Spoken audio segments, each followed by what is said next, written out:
And welcome to round 15 of the CMAX Premier League. From live softball action coming from West Beach, South Australia on beautiful Ghana land. I've already butchered the start, but that's okay. It's early days. My name's Anthony Weatherstone. I'm your host today. Joining me today, two of the biggest names in the business. One of them's a national champ. She's a multi-premiership player. She's repped in some Aussie teams, and now she joins the overseas contingent. It's the Walkerville power hitter, Sophie Roberts. How you doing, Soph? Not too bad. I'm just happy that it's actually a nice day regarding weather today. Yeah, it's been a bit of a shocker past couple of weeks. And the new name that you'll see down the bottom there, it's the, making her debut on the mic, but everybody in softball would know her. She's the coaching boss for South Australia, just recently returned from a third place in the Under-16 Nationals. She also coaches up in the hills.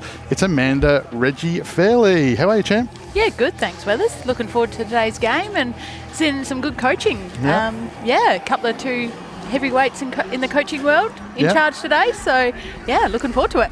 So there we go. We can't get you any bigger. We've got the overseas superstar and we've also got the coaching boss in the house. We'll be making sure that we run some questions past them. So today for us, it's Port Adelaide, who are in a big battle with Walkerville, trying to secure that vital double chance against West Torrens. Port Adelaide without a couple of their soldiers today. Looks like Grower, Maslin and Letton all missing. Glenelg, they're right on the edge. They'd have to have a pretty much win every game from here on out. But they've been improving steadily. They've got a good list, got some superstars themselves, and Katie Prest and some other players there as well. So we'll be talking through them today. So what's your predictions? Well, I'm not trying to be biased here, but I am hoping for Glenelg to get through today. I've already told them that I expect nothing less than a perfect game from Jado and 3 home runs. Yeah, right, okay. That's setting the bar nice and low. That's good, Steve. All right, what about you, Reggie? What do you think? You got Glenelg on the rise, Port fighting for a double chance. Well, I think it'll be a tight game. I'm kind of going towards maybe a bit of a draw. But again, I'd love to see how Jado goes here, but also looking forward to seeing the young gun in Holly Toljar pitch for Port. So we'll, I think it'll be a tight one today. Yeah, absolutely. So Jade Peterson carrying on her form of last year. She's currently sits atop of the strikeouts in the league at the moment. So, are we surprised though? No, there's no surprise. So ERA 4.95. So, but still throwing strikeouts at will. Obviously just had involved in the Stars with you, Sophie, so we'll hopefully can touch on that a little bit as well, where she had some big game performances there as well. And we definitely want to have a touch on the Under-16s as well. So obviously third place, which was a great finish, Reggie. So looking at this, we've got Courtney Shepherd's return from injury, so that's positive. That's good to see. So we know that she's been out. Katie Prest moves out to third base by the look of it. Gemma Cochran, I think, goes over to first, and she'll be celebrating game 400 for the Rebels today. So, and she's not the only record game holder today. Tate Nicholson, the young gun from the Rebels, is game 150. But leading us off, it's the recently re-signed superstar of the Port Adelaide Magpies, Jess Golden, who's just currently re-signed with the Bonn Capitals in the Bundesliga in Germany. She's about to kick us off. I think this will really set up the game here. If Jess gets on with a big hit, that will be a good booster for Port here. But if Jay is able to sit her down, that's going to be a really good start for Glenelg, because Jess, as we've all seen, is a very good hitter. She can hit it long, but she can also drop it down for a small bunt. So got to be careful pitching to her. She's got really good rhythm in the box, Jess. Something for, our juniors to really have a look at. It's just that routine and that rhythm she's got, and there's nothing she can't hit, whether it's a rise ball or curve ball. She's got a very good ability in the box. Definitely, and especially for anyone who's looking to become a left-handed hitter, she's a really good one to watch. Because, as a left-hander, you want to be able to put it down, move it around, but she's got the speed, but she has the power as well, and that's one thing that I feel sometimes lacks in some left-handers. They mostly either put it down or they go for the big hit. She's batting .513 in the season, which means she's leading all averages in the CMAX Premier League. She's currently number 1. Runners on, that goes all the way up to 700. And of her 20 hits of the season so far, 4 of them have been triples, 6 of them extra bases. So she's having a lights-out season. She'd definitely have to be in contention for the Cath Coral, you would think. She'd definitely be in that ballpark. The one thing that's really surprising, leading the league with Jordan Harris in stolen bases. She gets on base and she's a massive threat. She is very quick. So I'm not actually surprised there. Geordie's got a bit of contention for that all-coveted award. Yeah, when she's behind the plate too, she's got a rocket launcher for an arm too. Ooh, yeah. She is just lights out. She so pings it back. I think we've probably underestimated some of the imports that we've got this year. They're Herb, Alicia Peters, you know, just some absolute guns. Katie Prest. It's we've been blessed this year. Up the middle goes Golden for yet another lead-off single for the Port Magpies. Coach Lucas gets what he wants straight up. I'd actually consider that a win for the Glenelg there, keeping Jess to only a single. Because again, like, she can hit it long, and if she hits it long, she can round the bases very quickly. So if that managed to hit a gap, she might have been at third there. So just keeping it to the one base, that's a win in my book. And she's off, and she's in there safely. And yeah, it's another stolen base. There's that speed we were talking about. She made that look very easy. Georgia Burr has come to the plate. She's batting in the 2 spot today. Probably expect another bunt here just to get Jess over to 3. Big swing away. Outfield fairly shallow here, so you'd expect that they are looking at a bit of short ball. So especially because they've got the dangerous Taylor Chillingworth up third, so definitely want Jess at either 3 there so Taylor can get her in for the run. Well, the reliance that they've traditionally got on the likes of Grauer and Maslin, and to a lesser extent Letton, because she hasn't played that much this year, but definitely Maslin and Grauer, without them here today, some of these other young Magpies are going to have to step up. 100%. And Georgia Burr is one of them, and she's certainly more than capable, so be interesting to see what she does here. Can see the Glenelg defence already playing a little bit of a shift on her as well, so Glenelg doing their homework, which wouldn't expect anything less out of Coach Brinkworth. Good pick. Georgia's taken Jade deep into the count here. So obviously looking to hit to try and drive Jess in, but see if she can maybe also pick up a walk.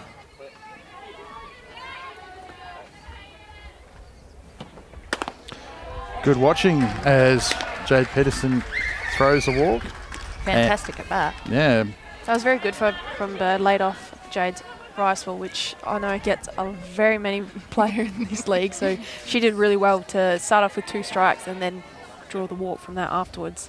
Taylor Chillingworth, the shortstop for the Magpies, on her way to San Jose in the middle of the year. She's at the plate, none out, runners at 1 and 2. First pitch and she's after it.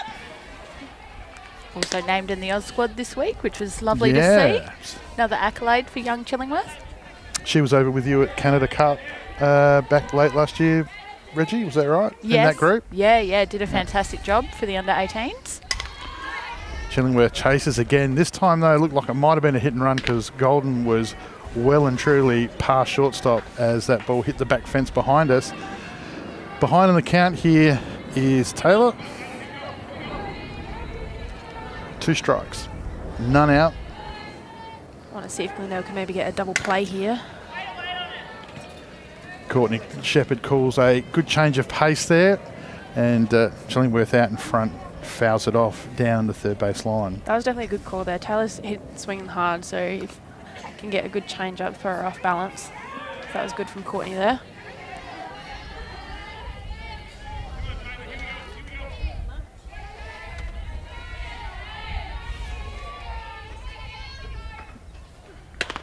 And Jade high and away with a bit of kick on it as she picks up Chillingworth. My scout report's obviously not done a great job as Jess Maslin, who I said wasn't here, is just arrived. No, she's always been here. She's batting in the clean-up spot today, which is good news for the Magpies. Yes, Jess brings the strength to the batting lineup that they need, and Jess is off for another steal. It's in there quickly. Port do have their trio adjusters, so I think it might be Jess Neves who's out today. Ah, there we go. Yep. So Golden moves into double figures for her stolen base count. Ironically, when I was looking through, obviously a big fan of watching her play because she is just lights out. Going back and looking at some of her stats, she set a season record back in the NCAA where she stole 73 out of 75 bases. She only got caught twice, and she set the record for the NCAA 3 league in doing so. So she's in a hurry all the time. Oh, yeah. So Magpies, runners on the corners, 1 and 3. It's 1 out. It's the clean-up hitter, Jess Maslin, at the plate. Counts 1-1. Yes, well, Glenelg will definitely want to be keeping Jess on third there and keeping Jess Maslin down to... Oh, there we have it. Time for a double play. Oh, ball spills. And as it spills, Jess Golden doesn't need another opportunity as she takes the 60 feet and scores the Magpies go-ahead run. Just see here on the CMAX replay. So Maslin just got jammed there. Wheatley did a good job of getting the ball in reflex, and Katie Press had to turn and react to obviously fielding the ball and then obviously having to receive the ball. And the ball's come loose, and Golden's taken the opportunity as a superstar would. But that was actually the perfect setup for Glenelg there. Get the dangerous Jess Maslin out for rather cheaply for a line drive to Megan Wheatley and potentially get the double play to be able to get Glenelg out of the inning. But unfortunately, as you said, ball just got away, allowing Jess Golden to score. Charlize Callahan is at the plate. She's just got caught up the handle there as she's fouled it off down the third base line. Jade just starting to get a little bit more of a rhythm. She's just probably picked up a yard in the last couple of minutes as just getting settled into the conditions here, getting into her work as she picks up the third out of the innings. And the runs stop at 1, but they've at least got one early start, positive start. That's what you expect from Port there. They generally get on the board rather quickly, so it's up to Glenelg here to be able to get that run back and then put on more, so it makes their defence a lot easier. So yeah, we'll definitely see what they've got there. So it'll be Caitlin leading us off, and then Wheatley pressed at 3, McBurney's the DP, and Shepherd down at 5 is the first 5 hitters. So Port got an early lead, but let's have a chat, Soph. So of all the places in the world, I noticed that you're only about, I was having a look on Google Maps last night, you're only about 15, 16K off the beach, one way, and the amount of time it takes me to drive down to softball, you can be in Rome. So tough decision, was it? Not really. It was a very quick decision. It's all actually happened rather quickly. All in the last 3 weeks. Yep. This has all happened. That I managed to get in contact with the club thanks to Alicia Peters, who helped me out with her with that. So very thankful for her. Chantel Ladner's already there from New South Wales from Aussie Spirit. So that was a nice little name to hear, because at least I know I'm not going to be the only Aussie there, and I'll have someone to talk to. Yeah. But yeah, like it's all happened very quickly, and yeah, like. Sounds like it's going to be a great opportunity. Yeah, so I'm very thankful for it, because I know I unfortunately missed my chance to go to college like all the young girls are now. So I know that if I want to get better as a player, being able to go overseas and play in our off season is the best way to do it. Yeah. So instead of playing 400 games in like 4 weeks in some cold backwater place in the US, you're over in Europe when it's the right time. So congratulations to you and all the best. So I'm sure you will dominate over there. And what's the name of the team again, just for all those that want to follow it? Maserata. And they've got a Facebook page, and then they've got a website. I've even had a look at the map here. Look at this. I mean, give us a spell like the Adriatic just down the road. Unbelievable. Yeah, so definitely going to be pretty lucky, because I'm going to be visiting some very famous places in Italy for other clubs and that. So very keen to actually be able to explore Italy, whereas any other chance I'd actually never go and visit. Caitlin Carroll's the lead off for the Rebels. So playing centre field, and the pitcher's Holly, and how do you say her surname? Tolja. I always get it wrong. Carroll wastes no time. She drives the ball up the middle for a line drive and uses her wheels and makes her way to second. Great heads up running by Caitlin. Absolutely. There. Just see here on the CMAX replay, She just picked Jess's little fumble in centre field, so took her chance. And as quick Jess is, Caitlin is quick as well, so she was right on it. Yeah, Jess was you saw she just threw the ball on the up there. It just wasn't a full throw. It was all muscle. And Rebels, Megan Wheatley comes to the plate, and the Rebels have an early opportunity to put some scoreboard pressure straight back on.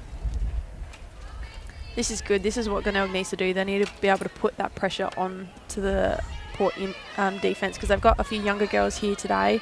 So with that pressure, there's going to be some mistakes to come. So if they hit the ball hard and consistent, they've got a good chance here. Fouled off just over us here in the commentary position, just behind the plate to the right.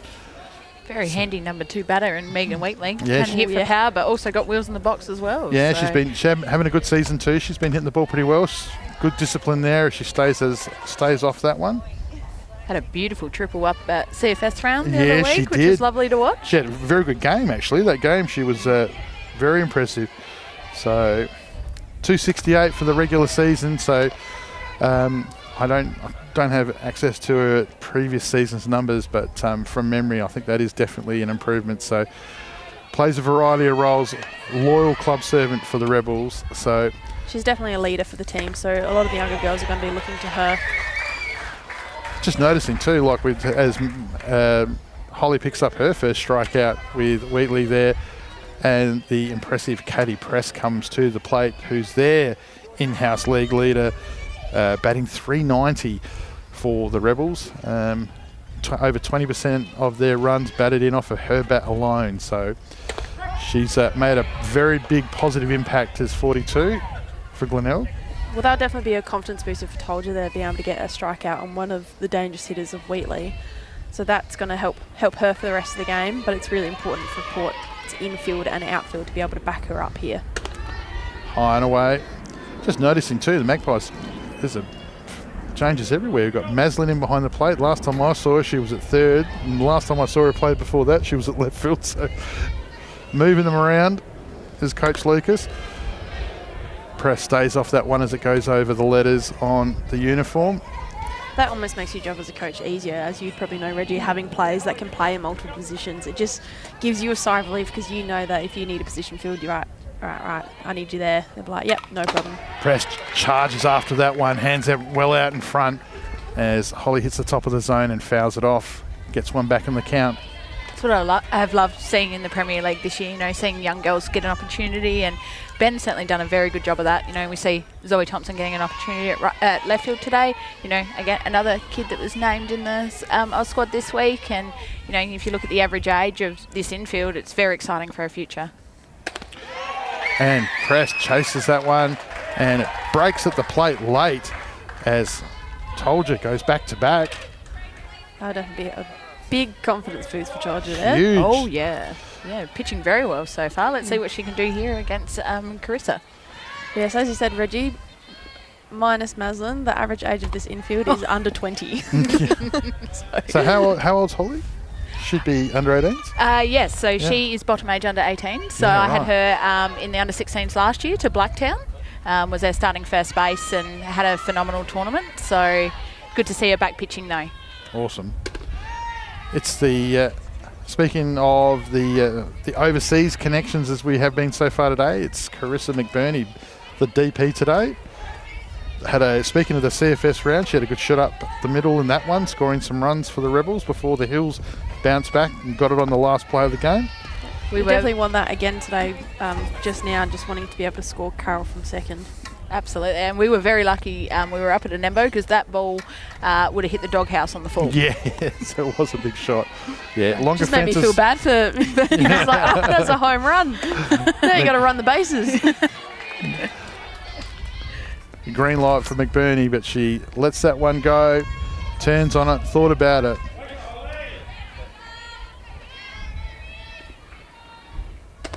Good discipline, stays off the high stuff there. And Rebels have now got runners at 1 and 2. Carol, after a positive start, there, brings to the plate Courtney Shepherd. This is the batter that Glenelg will want up at the plate now to be able to score these runs. across the letters. But no strike called there. 2 out for the Rebels with runners at 1 and 2. If Courtney's able to hit this right side, Carol's scoring easily. Yeah, well, Zoe Thompson at left field, she's going to have some fair range because she is amazingly quick. And obviously, you've got the superstar out at centre field who would be able to throw the ball past this diamond into the next. Shepherd, good discipline. Told you, just needs to take a break here for a second, just break the momentum, pitch on her terms, on her time. So don't get caught in just rolling up, throwing pitch after pitch, make them all count.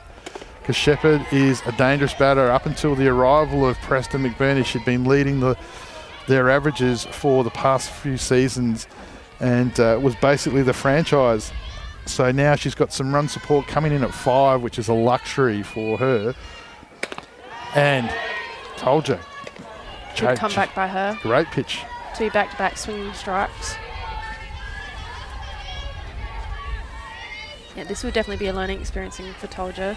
Just being able to, she gets herself into a bit of a rut, being able to take that deep breath, reset, and come back with 3 strikes now, as she's just done. Yeah, with such a young infield, it's obviously you've got Maslin behind the plate with the premiership leading experience. I mean, some of these other players obviously in and around the team last year that broke the drought for the Magpies for the first time in over 50 years. And Shepherd, good discipline as she gets a walk and loads it up for 2 out here, and Maslin takes the opportunity to just go out to a young charger there. And Jade Peterson, the veteran who would have come to this situation many a time before and is one of those pitchers who can be dangerous at the plate, so anything's possible right here. Yeah, very good situation for Glenelg to be in too, 2 out running situations, so going on contact. Let's be interesting to see what happens, and very good call by Jess Maslin there, just to take control of her infield, showing her experience, and yeah, let's see what Holly can bring. Well, it's going to be hard to pitch around her in the sense that you can't give up a walk and tie the game up, but at the same stage, you don't want to put it somewhere where she's going to score more than 1. So it's going to be some tough work here for the young pitcher. 100%. She'll definitely be wanting this out because if not, we've got the very dangerous Gemma Cochran up after Jade Peterson here. So at best, you get the out. At worst, you get the walk. So that's definitely what she'd be trying to get here. But it's very good that they've got Jess Maslin behind the plate. She's got that experience to be able to talk with Holly and, like as just did, just called time just to break the momentum. Jade fouls it off over the first base dugout here. So that's just very good experience from Jess, be able to recognise the situation, call time, to have a talk with the pitcher and hopefully get this next out.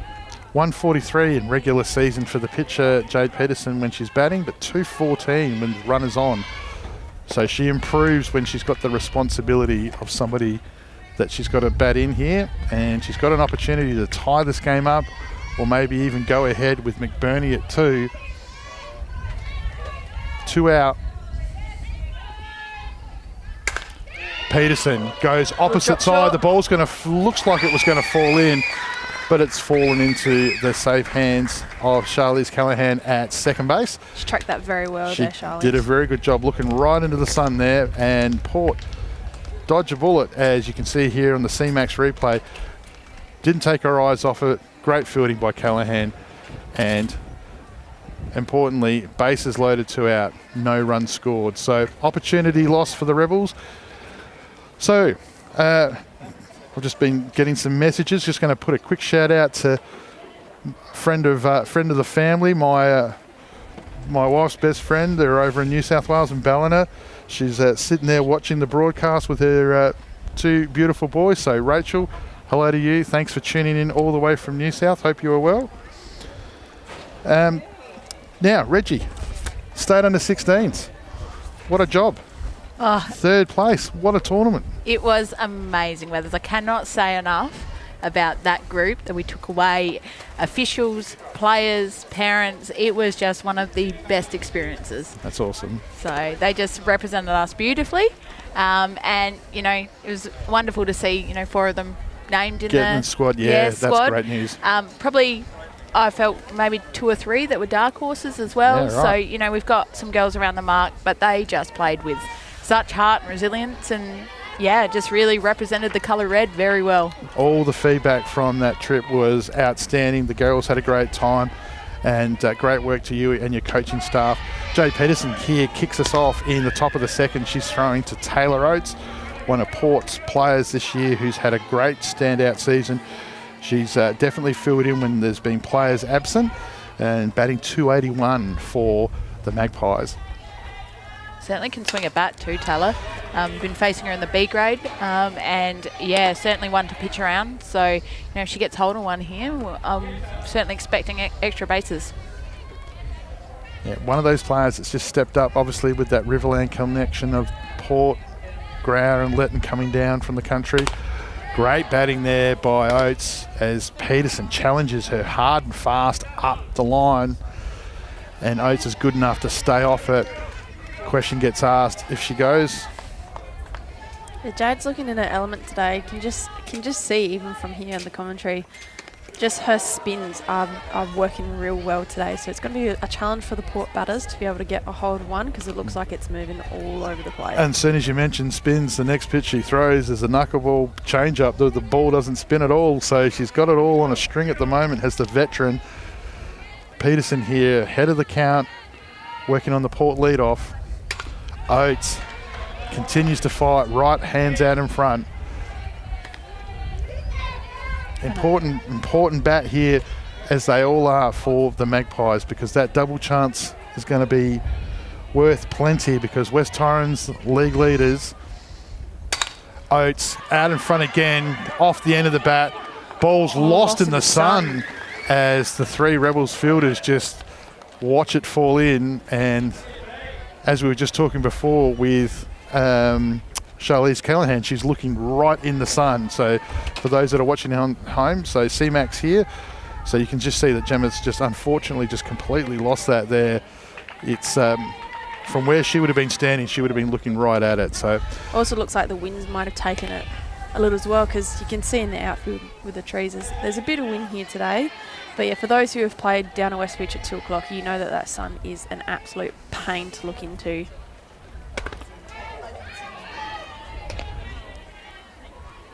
So it's Bianca Ramsey who's just come to the plate. Ex-Walkerville player who's come over to Port.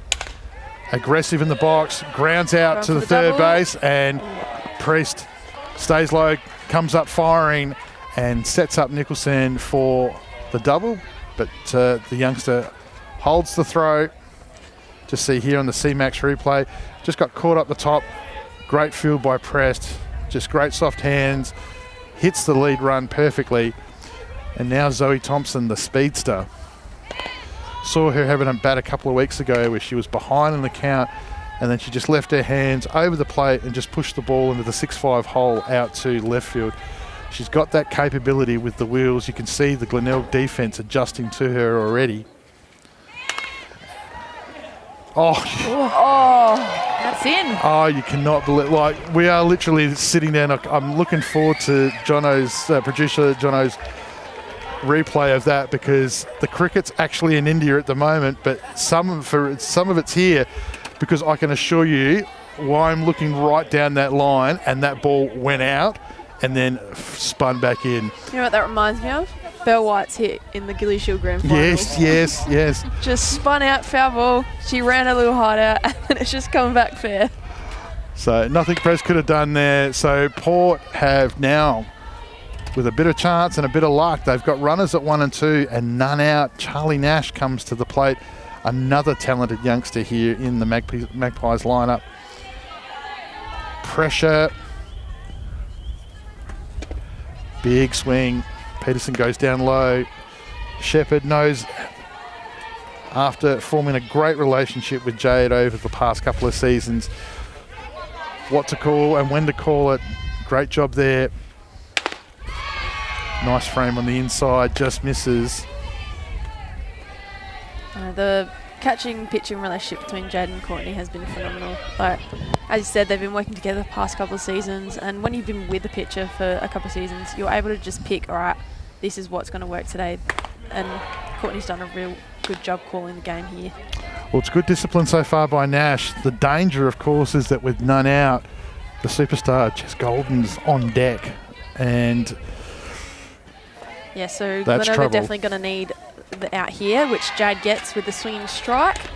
Yeah, she goes to that outside away breaking pitch. But now the left-hander Golden, who, as I said before, leads the league with a 500-plus batting average, but it jumps up to 700 when she's got runners in scoring position. I'd actually almost pass her up here. Lee Load Hull, the bases, put George Lee Blair Hull, on. God bless him, would be sitting at home, or he'd be watching this and he'd be clapping you, Sophie Roberts, saying, what an outstanding call, because that's exactly what he would have said. Hope you're feeling better, Lee. Hope to see you back here soon. Yes, we miss you. Golden goes left side and ball just bounces foul. Line drive hard down the line, and there would have been not much in it here on the CMAX replay. Just goes inside out, just slaps at that ball. You just see how much that ball was spinning. Like, it was unbelievable. If that had landed in, wow. Yeah. Yeah, you've got some genuine speed on the base pass, so danger here. Peterson's going to have to come back strong. Goes away and low.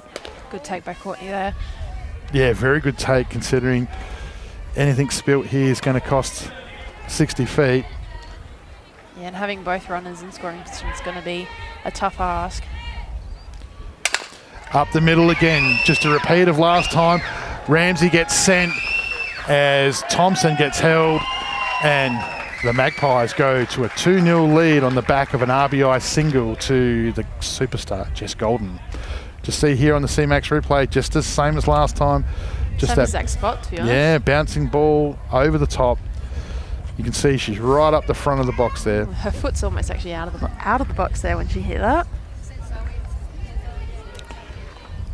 And But that's a good call by Coach Ben there, because I think if he had tried to get Zoe to 3 there, that might have been an out. So I'd rather take the 1 run and keep with the 2 outs than have it, be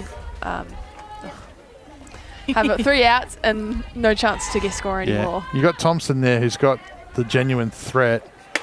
So Burr, who picked a walk in the first innings. So 2 speedsters on the plate here. So anything on the green, you'd expect there's going to be an aggressive call made by Coach Lucas. You'd be expecting Jess to be chasing down Zoe's tail. Yeah, I reckon there's a game of tag on out there at the moment. Zoe is lightning quick though, probably one of the fastest juniors we've got going around in our state. So be interesting to see the 2 of them in a foot race. Absolutely, but when you've got the league leader in stolen bases behind you saying, I'm coming, Zoe. So look out, here we go. I have had the chance where Sophie Kings had to chase behind me, and right. it has been very terrifying trying to run the bases. So Rebels here down 2-0 to the Magpies. Glenelg has actually kept the Port hitting lineup at bay quite well, especially with the likes of Jess Mazen and Jess Golden. This is definitely a win for them, but Port, I want to be getting as many runs as they can to be able to back up their young pitcher in Holly, because it's going to be a tough ask to keep Glenelg down to no runs for this game. Well, yeah, I mean, we've been going, and good pitch by Peterson there, up, Burr, caught in 2 minds. I mean, we're 30 minutes in and we're in top 2, so the important thing is that the pitcher, like you just mentioned there, Soph, she's getting some time in the shade. Glenelg have been in defence for the better part of 20-plus minutes, so now they're going to get their right of reply, though. So the Magpies go into the bottom of the second with a 2-0 lead over the Glenelg Rebels, courtesy of the Jess Golden RBI single up the middle. They've made the most of some opportunities, the funny bouncing ball down here, etc. So that's the important thing you've got to do. If you're going to, especially if you're defending a title, you've got to make those things happen. So 100%. There's always a bit of extra pressure when you're defending a title, and that, because you get looked at under the microscope a lot more. So any mistake you make, it's gonna hurt. Yeah, teams are coming for you. So It's a difficult way to play softball. So, Reggie, obviously, you know, a building process from your first year in the state under 16s and then the second year, elevation obviously up the ladder in regards to performance-wise, more wins, and obviously just a great all-round effort. So, what's the future hold for the 16s going forward? Is it something that you're sort of looking to go around again, sort of stick with that group, or follow them through? Yeah, absolutely, Weathers. My 2-year appointment is up, but yeah, we'll definitely be reapplying for the under 16s. We've got 8 bottom age players. Oh, so there's going to be a big nucleus. Gemma Cochran, the 400 gamer today, is going to lead off the bottom of the second. So yeah, so that's over half the team's going to probably still be there. So that's good. You love that when there's a big group of girls who are still going to be playing together, because that's one thing I loved. I was always on the bottom age of with the main group of like Georgia Hood, Faith Pickard, all those top names. But it was just great because I always knew that I was always going to play with them and I was always going to have a good time. And there's always that thought process that you sort of want to go with the group as they sort of evolve. So like you've got 8 that are staying, that means 8 are probably going up. So there's that thing that you might want to sort of stick with them and go with them. So Cochran gets herself a 4-pitch walk and leads off the Rebels with a runner at first.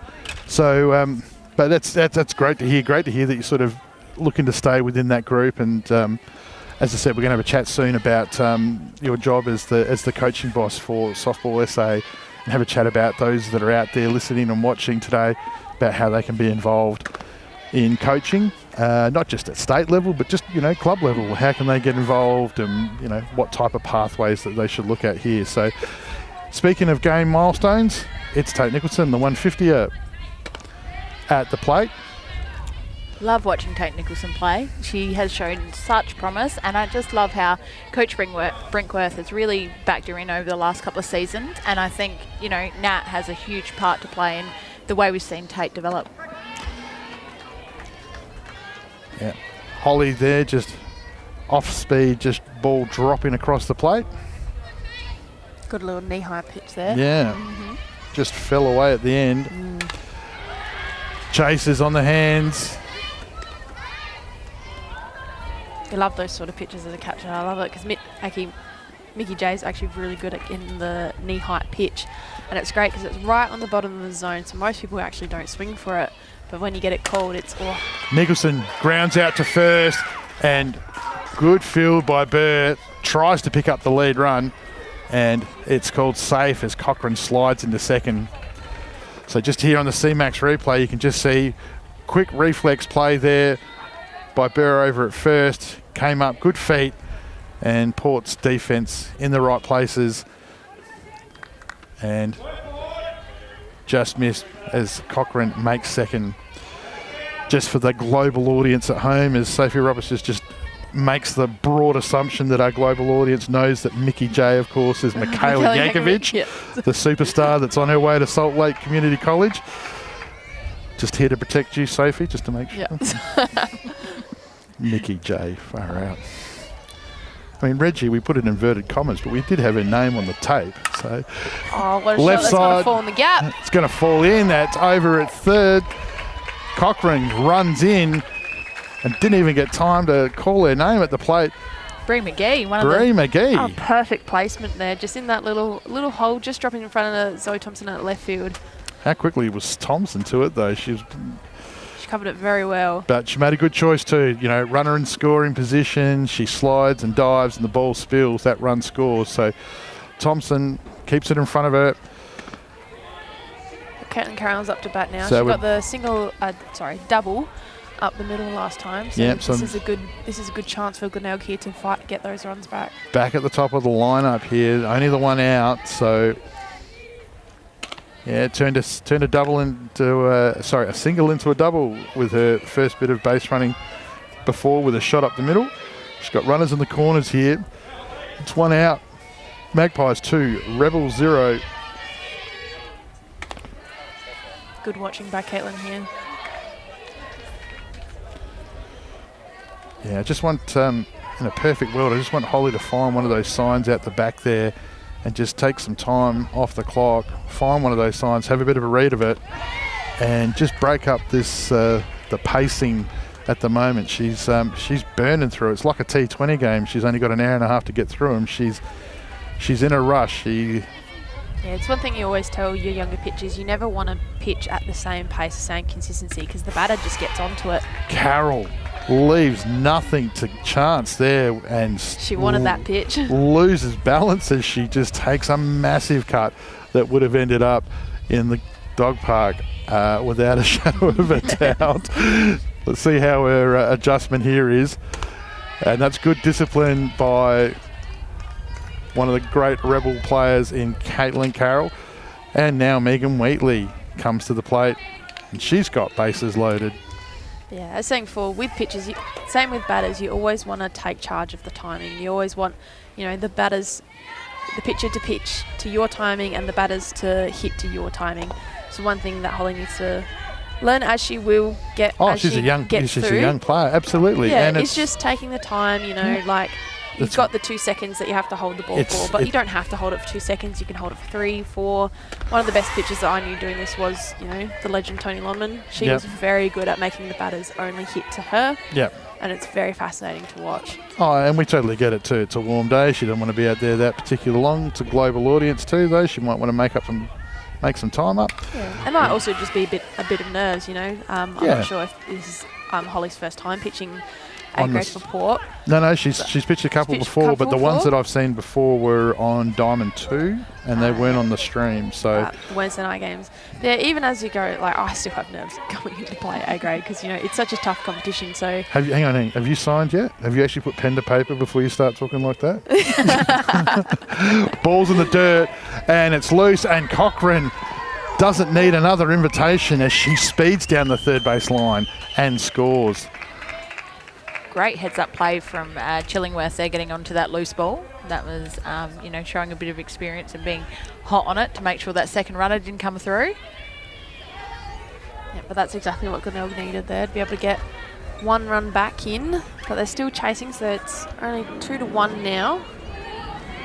So Megan Wheatley will definitely be wanting this pitch as she crushes it to centre field. Jess Golden comes in, unable to get it. Bianca Ramsey picks it up, but the run scores very easily from third. And Megan Wheatley, with heads-up running, takes 2. Couldn't have called it better myself. I think we should swap seats. Sophie, great job. Yes, Ramsey and Golden met, and I think probably both of them were sort of going and both of them sort of pulled out. So it gave them an opportunity with the ball just falling in, and the relay just missed as well. So the dangerous Katie Prest comes to the plate, stays off the high one there. Rebel still got runners in scoring position here at 2 and 3. There's only the one out. It says the one out. I thought it was 2 myself. High and away. Maslin does a good job making sure that there's no chance with that ball going down the line. Taylor Chingworth just come in, giving the pitcher a little bit of a high five, telling her, hey, you're doing a good job. Let's just get this next out. Pressed, gets after it. Thompson's going back. Ball's going to bounce once into the fence. 1 run scores. Wheatley's going to score as Katie Prest's RBI season for the Rebels continues. She's already responsible for over 20% of their team's runs batted in, and she's added to that tally here today on the CMAX replay as she's gone deep out to the left field fence on a bounce. You see Thompson chasing it out there, good base running, and just like that, the Rebels have got themselves back in this game and back in front. That was perfect hitting by Katie there. Just waited for her pitch and then absolutely crushed it to left field fence, right next to the Dental for School sign. And no pressure, Reggie, being your first time on the mic too, we will be losing Sophie early to warm up, which means it'll be you and me taking this thing the distance, which of course means that I can then give you the responsibility of nominating the CMAX player of the day. So I've just given you a little bit of something to think about. So we're just about at the halfway mark here. So just make sure you got your thinking cap on. I just didn't have to give you that heads up. I could have just told you right at the end, but I've So Thanks, Withers. Thanks for the heads up. That's good coaching, setting me up for success. I really appreciate that. the DP clean-up hitter, McBurney, goes bang down the right side. Just foul. Right place to put it there. She wasn't far away from that one. I hate to correct, but I have been on the mic a couple of times up in the hills. Oh, of course. That's right. Yes, That's right. But I apologise. West Beach debut. There we getting go. the prime 2 o'clock games. That's right. Yeah, that's why we only get the best at 2. That's like. Yeah, I'm sure there was other people available. No. Sophie woke up this morning, didn't know she was on the mic, and Didn't know until about 10 o'clock last night.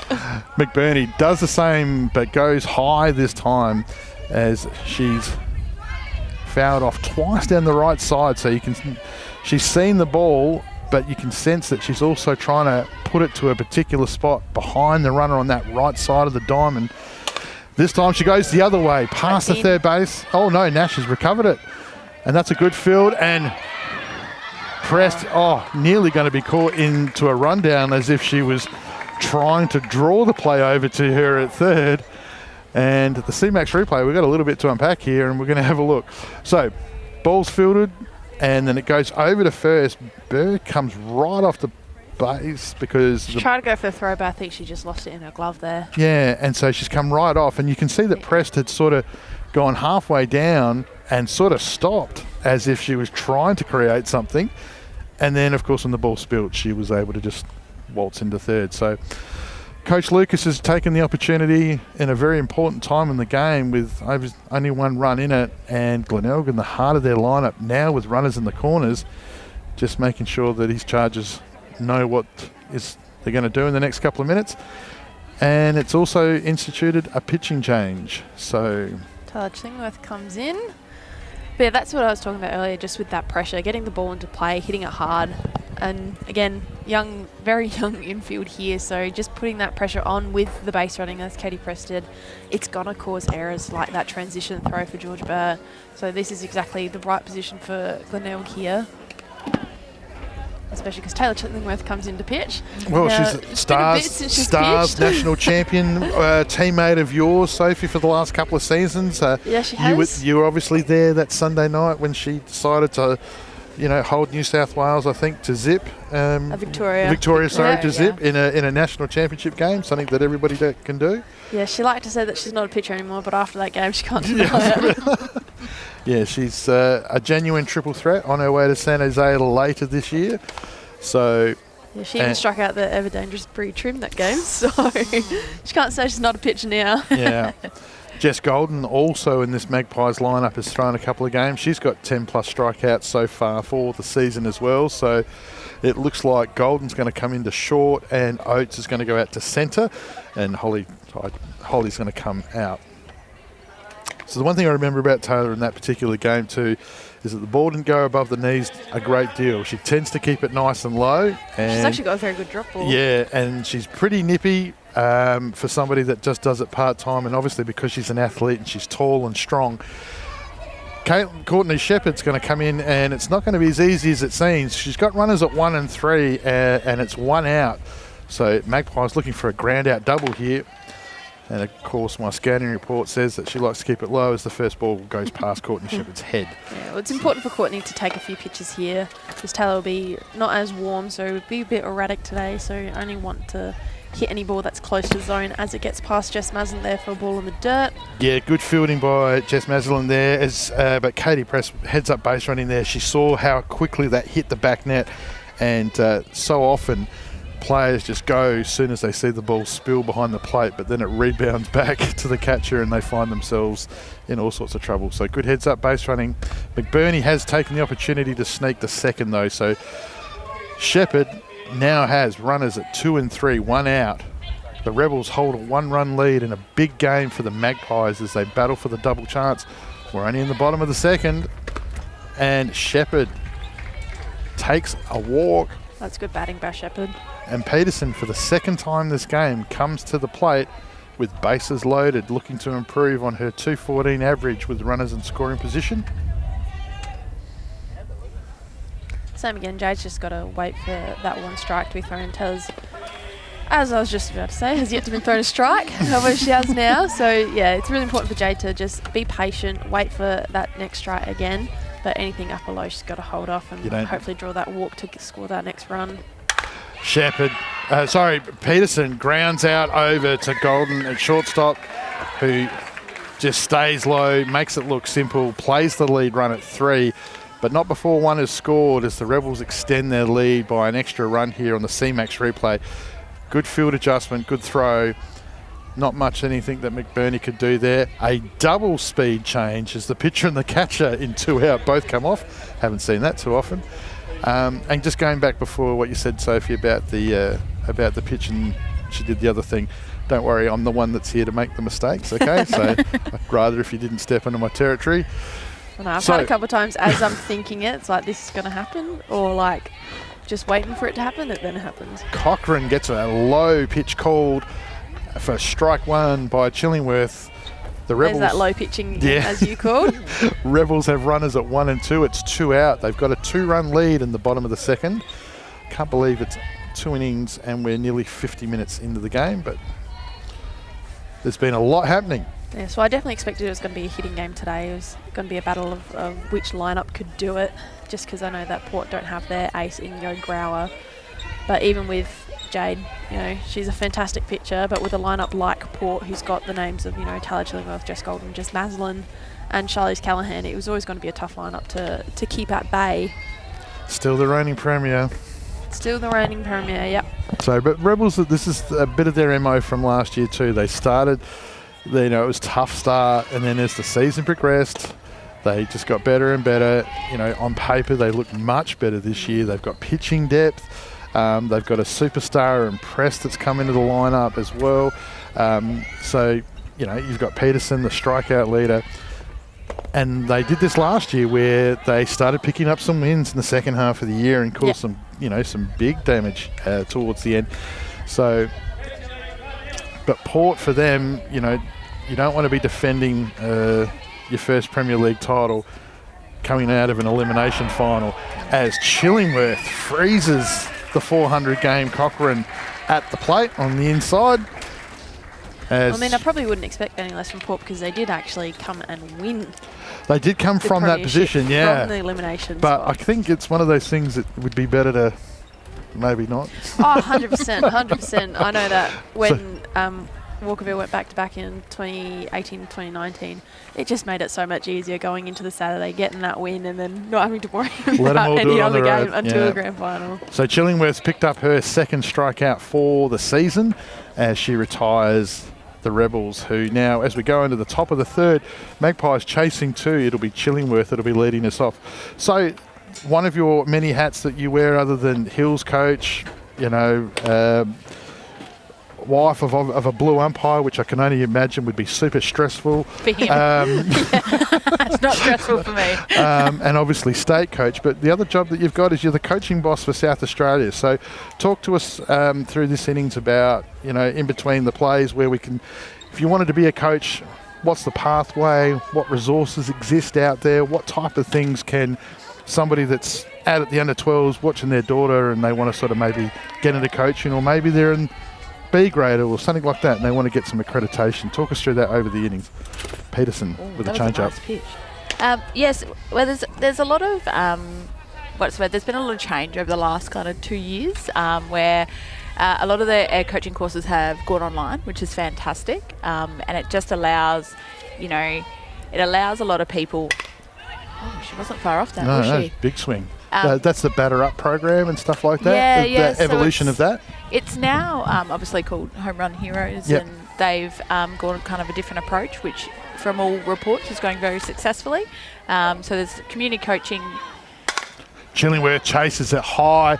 It's going to go foul outside the field of play as Peterson challenges Chillingworth with some speed, and Chillingworth answers.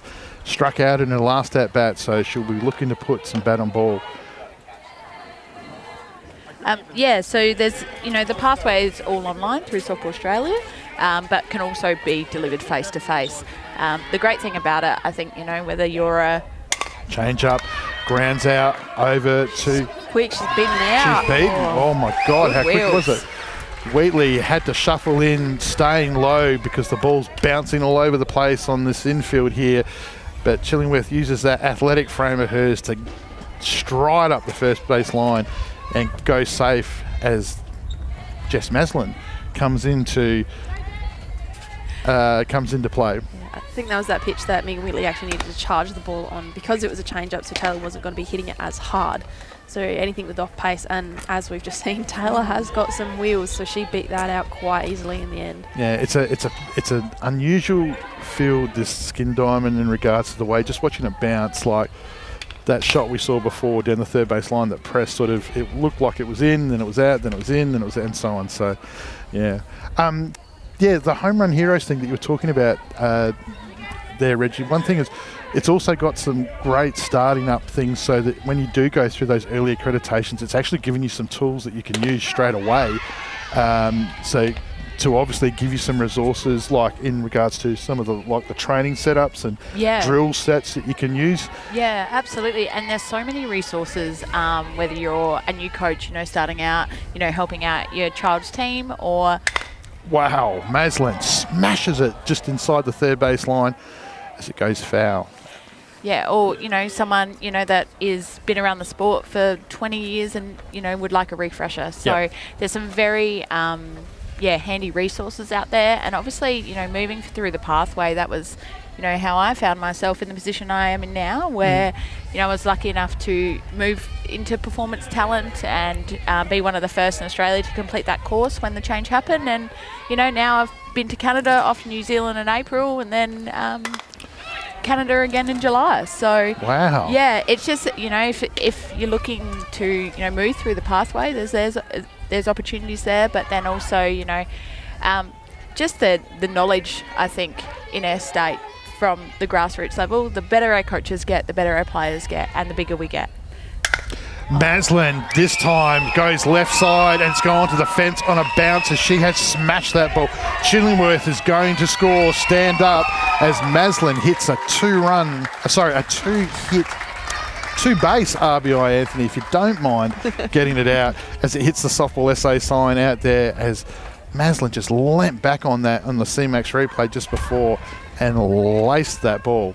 Maslin did well there. She just made the adjustment from the pitch before where she hit it down left field side. She just held on a little bit longer and has actually driven it to left field. Yes.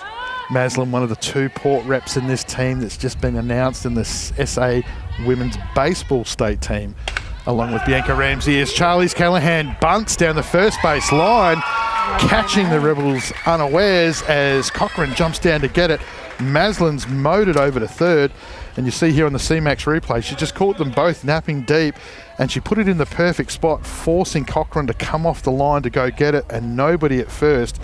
Great piece of batting by Callahan, and now the Magpies bounce straight back with runners at 1 and 3. That's actually a good call by Coach Ben Lucas there, because Callahan is a very powerful hitter, so the Glenelg infield would not have been expecting it at all. So they would have actually been playing back, expecting her to be hitting it hard for an RBI hit, but that's very good heads up by Coach Ben Lucas. Her last 2 at-bats in the grand final last year against West Torrens led them to history. So Taylor Oates, we've talked about before earlier in the game, she's having a great season, especially with the bat, batting in the high 2s. Big job here. Runners at 1 and 3, aggressively first pitches after it. You sense the Magpies a little bit of urgency here. You've got the aggressive Ramsey to come before they get ready to start coming back through the top of their line. What's been interesting today? What's just happened there? They've put her on. It's an intentional? Yeah, intentional. Right. Yeah, right. There's the commentator's curse, just as I was about to say. It's been interesting. I haven't seen any plays on a 1-3 split today. There's a play. There you go. And Lee Hull would be sitting there clapping. Fritz Sandwich pushed to the side as he stands up and just applauds the creation of a ground out, as Ramsey wastes no time chasing the ball on the up. I actually think that's a good play from Glenelg there. Taylor Oates, I reckon if she had stayed in, she probably would have scored those 2 runs with a RBI hit. And Peterson troubling Ramsey high and away. She's just got that lift. Famous prize balls there. Yeah, she's just got that lifting ball that just, it's not just going up, but it's going up and it's going away from you. And it just sort of, she's just thrown the same pitch 3 times in a row, but Ramsey good enough 3rd time round to stay off of it. But she's behind in the count now, so None out. For those who've never faced Jade Peterson at an at-bat before, one thing that makes her rifle so deadly is that when they come in and how your eyes are seeing them is they're right in the perfect zone. Then as you're swinging, they just go whoop right over your bat and make you look so stupid. Ramsey makes contact on this one as she fouls it off and nearly hits a spectator just walking down the path. So still behind in the count is Ramsey.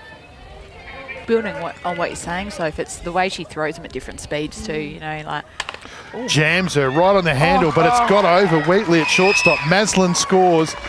Callahan gets to third. That's Oates muscle. to second, and...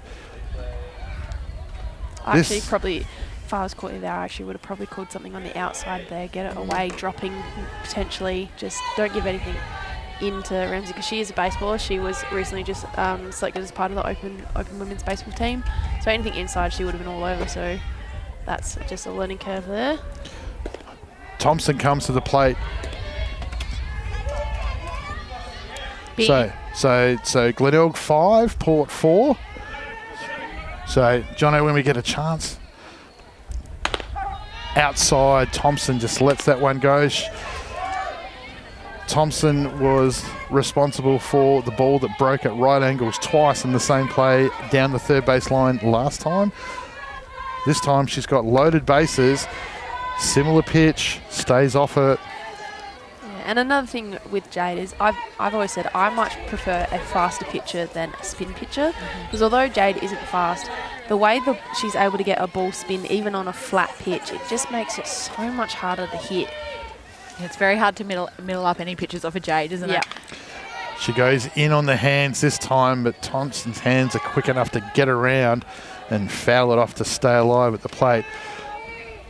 Some Seacom players there warming up in the background.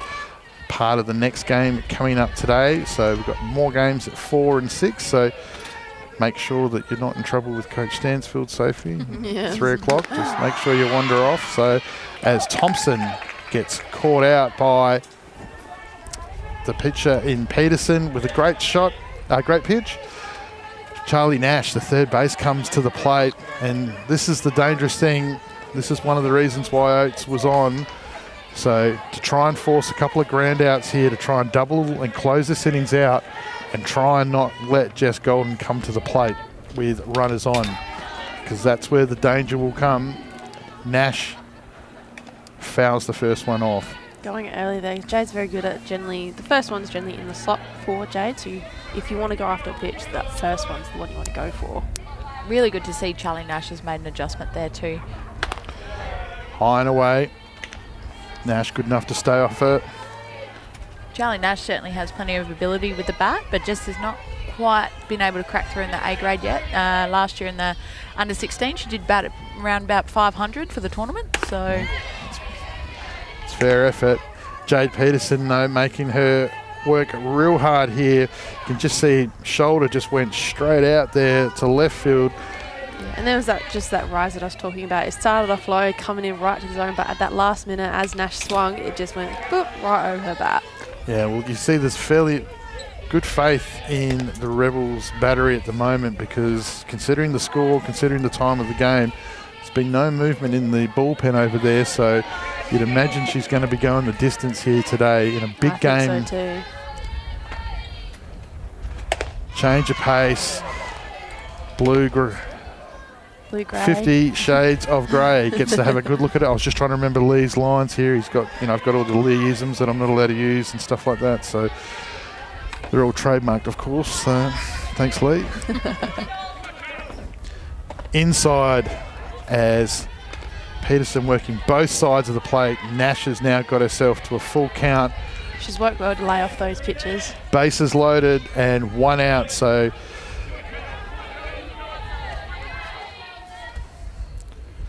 and she's gone high, as what Soph's just been talking about just happened yet again as Nash is retired.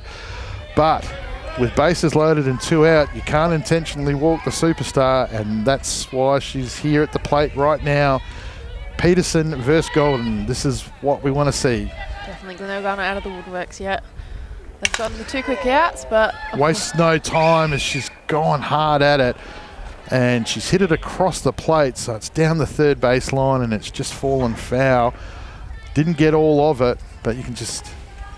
And replay there earlier of that run that scored there. The ball that just went over Wheatley. So this time of the game, 5-4. Port coming through the top of their line. Bases are loaded, 2 out. Just see how far back left field is there. And she's gone to left field again. It's going to be on a bounce. Keeps it in front of her. Callahan scores. And Oates scores. Runner slides into third. Coach Lucas keeps her there. Golden with a stand-up double RBI, her second of the day in RBI stakes, as the Rebels have given up the lead again as the score's changing hands here. Great batting by the superstar. Georgia Burr, her third appearance today, has struggled so far with Peterson. Runners at 2 and 3 and 2 out as the Magpies have taken back the lead 6-5 as we're halfway through this game. Well, actually, we're an hour into this game, even though it's only the top of the third. Shows bunt, but drops her hands, so the ball goes up. Coach's killer, that one. Very aggressive call, though, by Ben. I like that. Yeah, Make 2 out. something happen. I'm not surprised, though, because he did have us do a couple of those at the under-23 nationals that were held in December, just before the new year. So I'm actually not surprised that he's called for a little sneaky bump, because Glenelg infield probably wouldn't be expecting it right then and there.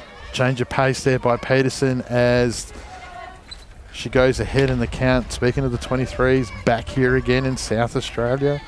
Very, very exciting. 3 in a row. 3 in a row. That's fantastic. Love big, that. Big tournament. So third the year before, second last year. That's going to be exciting because that'll actually be my last year at 23. So Yeah, right. nice to play at home. So the beaches are closed in Italy in December, are they? you're coming I'm not actually back? much of a beach person, to be honest. So You're 15 k's from the Adriatic. You're going to become a beach person. I can give you the hot tip. Might go maybe once or twice. Drop into Rome for a bit of shopping. Anyway, so some of us, Reggie's only passport's got Canada and New Zealand, and I'm just trying to go home and see the folks in Kangaroo Island. Hi, Mum. Hope you're watching. Oh, I know that feeling. Me and my mate actually went to KI during 2021, and day 2 in lockdown cabin, so we had to quickly run home. Burr strikes out as Peterson kills the threat, but not before the damage has been done on the back of Golden. 2-run RBI shot. That's it for Sophie Roberts. She's got to go and pay for the flight and earn her money in the next big game, which is against the Hills, I believe. Seacombe even. That's why they're over on the fence, Anthony. Thank you for your time, Soph. It was great to see you again. We wish you all the best.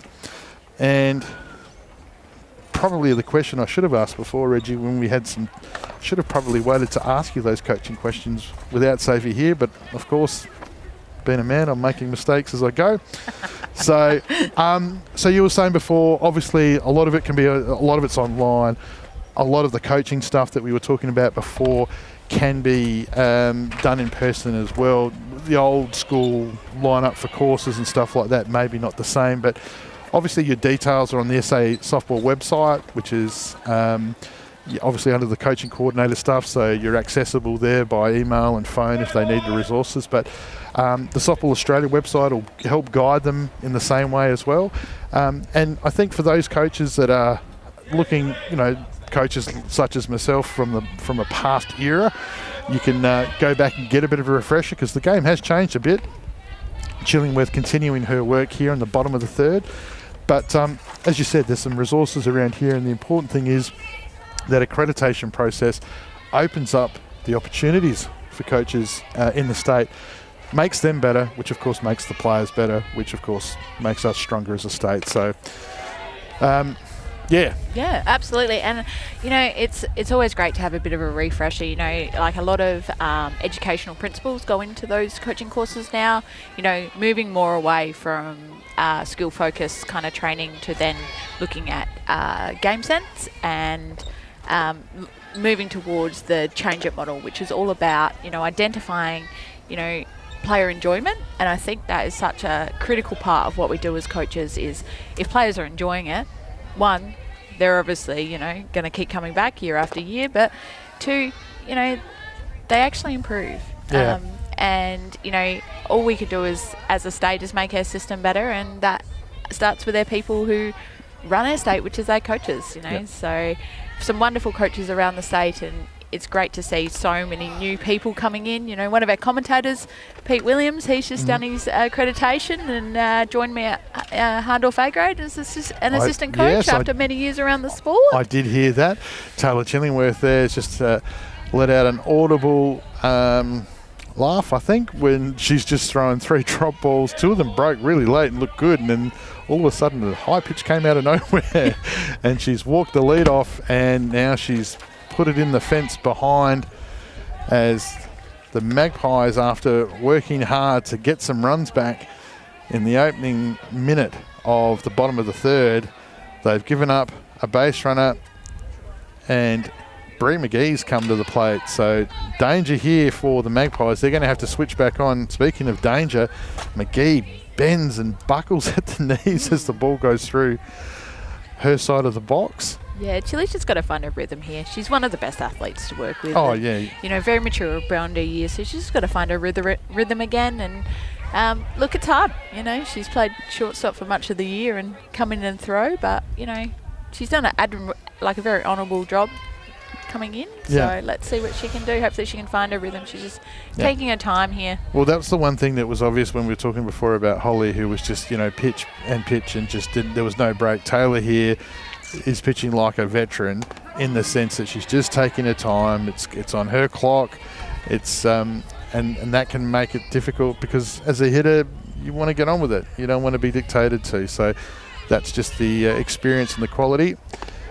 But you also sense that McGee, with her experience and quality there, she went with the plate with the intention, hey, Taylor, you've just walked the first one. I'm going to need 3 right here. And she didn't get them, and that's why she's on first. And so the Rebels have runners at 1 and 2, and they've returned to the top of the lineup. It's Caitlin Carroll leading off the Rebels. High pitch. Maslin does a good job getting up early. So danger here in this game that continues to seesaw back and forth in the run scoring. Coach Brinkworth there just letting Nicholson know she's got to get more on her lead off because she's stuck on second. Carroll, we know, has got genuine speed. Shows bunt, the Port infield jump on it. I think that's a good call by Brinkworth, trying to move both runners into scoring position there, especially with Megan Weekly coming up behind. Yep, none out too. That's the old school. That's the old school way that we would have done it. That's how the GOAT taught me. So runners at 1 and 2, doesn't matter who it is, put it on the deck. Yeah. Put them into 2 and 3 and have 2 bites at it, because you open up that risk at third. So Chillingworth's drop ball is legitimately dangerous, because that ball looks like it's broken quite a long way. There's so much spin on it, and Carroll's gone over the top, and that ball's bounced off and hit the fence. 6-5 to the Magpies. Tempted change up there. Yeah, but and you can see the runners come off, trying to create a run down here, and she's got herself caught, and she's out. And Golden's rocket arm, but the tags just clipped her high, and I think that's what sat her down there. She's got up and looks like she's okay. Golden's come over and checked in on her. So let's just have a look here at the CMAX replay. So once it leaves Chillingworth, Maslin had jumped out the front of the plate, because Nicholson, we'd just been talking before about having to take a bigger jump. Nash gets the ball behind the runner, and then of course you can see Callahan's throw here, and Golden's just got her on the shoulder there. So That's just a hard play. And really good sportsmanship shown by both Jess and Jess there. You know, like you could see Jess Maslin's automatic reaction was to check on Tate there. And unfortunately, just an unavoidable situation there. No malice in that whatsoever. Speaking of avoidable situations, the frustrating thing there for Coach Brinkworth is the very next pitch. Carroll's just picked up a walk, which means that she would have had bases loaded with Wheatley at the plate. Now she's got runners at 1 and 2 and 1 out. So will that be something that's going to matter? Well, we're about to find out here as one of the more experienced Rebels, Megan Wheatley, having a good season, gets over the top of that one as Chillingworth continues to keep the ball low.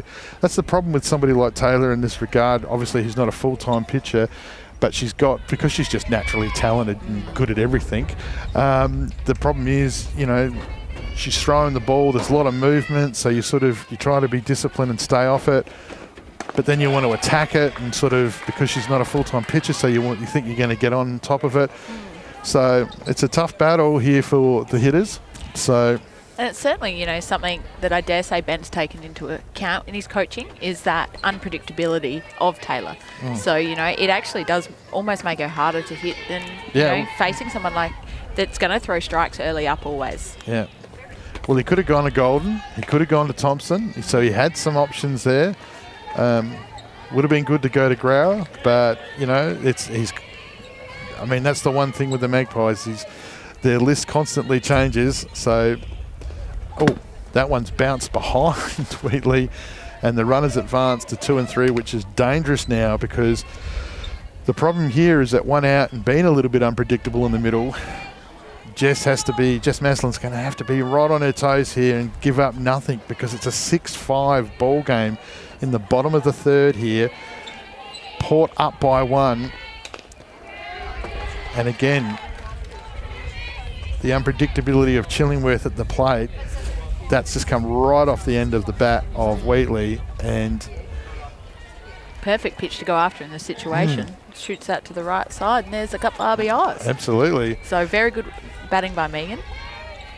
The dangerous Katie Prest is about to come to the plate now with bases loaded, 1 out. She's the #1 hitter in the Rebels lineup. Statistically, she's the #1 hitter in the lineup for runs batted in. She adds 100 points to her batting average as soon as you put runners on front of her. So big at bat in this game right here. 1 out. Goes after the first one. Chillingworth just takes a little bit off of it, concentrates on just trying to make sure that it's in the glove of Maslin, because any mistake here is going to probably cost a run considering the wheels. Perfect batter to have in the box given the situation. Yeah. Good watching by Prest as she takes that pitch. 1-1. The DP, McBurney to follow, then Shepherd, and then Peterson, who's already had 2 looks at loaded bases today. She's not going to get it this time. Prest comes off the end of the bat, and as McGee gets thrown out at the plate on the ball that comes off the end of the bat, Prest unfortunately looked like she got it in the back. And we'll just see here on the CMAX replay, just seemed swung off the end of the bat there, and Ben Lucas just came out and asked a very good question. I dare say it was about the runner being on the line and potentially in the field of play, so that is great coaching to be onto that. Yeah. Prest is all right at first. The DP McBurney comes to the plate with bases loaded, wastes no time, and goes up the middle and scores 1. And Carroll, because she's that quick. Wheatley, not to be denied, is quick as well. And McBurney, with 1 pitch, has put the Rebels back in front as the seesaw continues. As Glenelg now goes 7-6 up over the Magpies in the bottom of the third. Unfortunate for Taylor there, because I thought that pitch was in a pretty good spot. Yeah, but McBurney just got her hands to it and drove it back up the middle where it came from. You can see Chillingworth starting to pick up some speed now in her pitches, because obviously now she's been in there for a little bit, so she's warm, she's starting to get into a bit of rhythm. So Shepherd, third at bat of the day, takes a strike, pressed. Big lead off at second base, encouraging the throw, forcing Callaghan to come all the way over. You just see here on the CMAX replay, the ball goes out to centre field to Oates. Good watching, and there's the pick-off attempt as Callaghan continually having to come in and keep an eye on Prest as she tries to force the issue as the Rebels at 2 out here, runners at 1 and 2. They've just taken the lead back here in the bottom of the third. It's a lovely pitch by Taylor, can't be far away, but Ian Gray doing a great job behind the plate. Very consistent today, which is all you can ask from the Blue crew. Yeah. Look forward to asking you about what's it like living with the Blue. Ball in the dirt as Shepherd. Good disciplined team batting there. And for the third time in 3 at-bats today, Jade Peterson comes to the plate as with bases loaded. So she could have had 9 RBIs today, Jade. So here's your opportunity to get some. So big time in the game here. Speed up runners have come in. The DP runner has come out. DP has come out for a base runner as well. So Coach Brinkworth seizing the moment here, knowing that speed is going to matter here on the back of Peterson, who's had a couple of pieces of the ball. They just haven't necessarily gone exactly where she wants them to. Chillingworth here. I think this might be an A-grade debut at second base. So that's one of the young Rigby girls from CDSA, I think. Oh, I'm glad I'm glad that you picked that up, because my glasses can hardly see past the desk. So that's why the monitor's here. So I think that's young Gnarly Rigby that's just come in to run at second. So I'm pretty sure that's a debut. Great Forgive shout me out. if I'm wrong. Great shout out by Reggie Fairley there. So good luck to her. She's in a big spot here as Peterson. And happy birthday to Rigby as well. She had celebrated her 18th birthday last night in the Hills with a draw against Harndorf. So nice. Had a very good game too, which is really nice. And down here on Saturday Sun, playing for the Rebels. Peterson, bases loaded, 3rd time today. What can she do? So Chillingworth's ball strike count in the last 10 pitches, it's in the 75% range one way. She's got to force these hitters to be challenged here. She's got to find that way. Back her infield in here. She does this time, and Peterson out in front, grounds it out down the third base line. Well, considering the time, I mean, it's nearly 20 past, so the reality is it's only one more out. We've basically got 6 minutes of game time left as far as starting an innings concerned, so you would expect that Porter at least going to get a rider reply here. What they're chasing, though, Golding gets a terrible hop just off the dirt there, as that ball just never really picked up any pace as Peterson hit it off the top of the barrel. But it scored a run, and the Rebels now go 8-6. Yeah, just had a second. Its second bounce was terrible. Golden lost the actual ball behind the runner for the briefest of second, and she did a good job to be in line to make sure of it. Cochrane, who in game 400 hasn't had the luck that she's wanted today, she gets bases loaded now, takes a big swing in the first pitch. Yeah, certainly stepping in the box with a plan. Yeah. So 8-6 now to the Rebels over the Magpies. So Glenelg now have got that 2-run buffer. They either need to keep this innings alive for another 4.5 minutes, or Porter going to get one more chance. Coach Brinkworth, you can see she's onto it. She's starting to. McBurney there, I think, is going to go grab a glove, and could be a pitching change, could be something. Yeah, she's going to fielding gloves. So we've got a pinch hitter coming up here too. Yeah, Bree Sawyer. Bron Sawyer, sorry. Yeah, which is really good coaching, because again, making a change takes up time. So hopefully Jem can get on here so Nat can make the change. Yeah, it's falling her way at the moment. So just see here on the CMAX replay, Cochrane right up the front of the box here. But Chillingworth just keeps putting that ball in that place that just asks the question where you've either got to make up your mind, and she's done it again there. It's a great battle here by Cochrane. Great battle. As the time continues to tick over. About 3 minutes now from a time and game call. So, and Cochrane takes one across the letters, lets it go for a ball.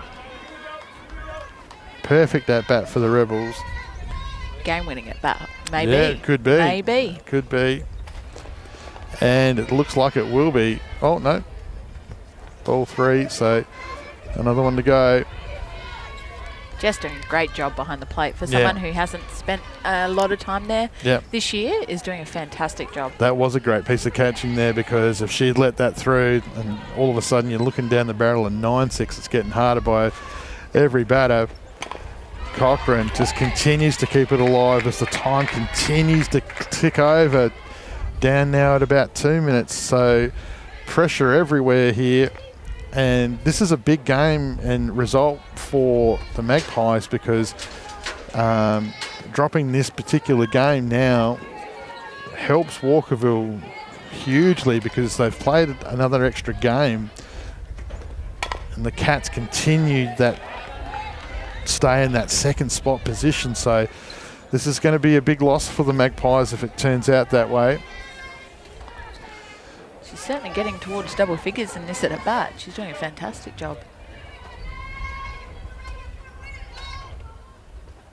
Change up, and Cochrane fouls it off somehow.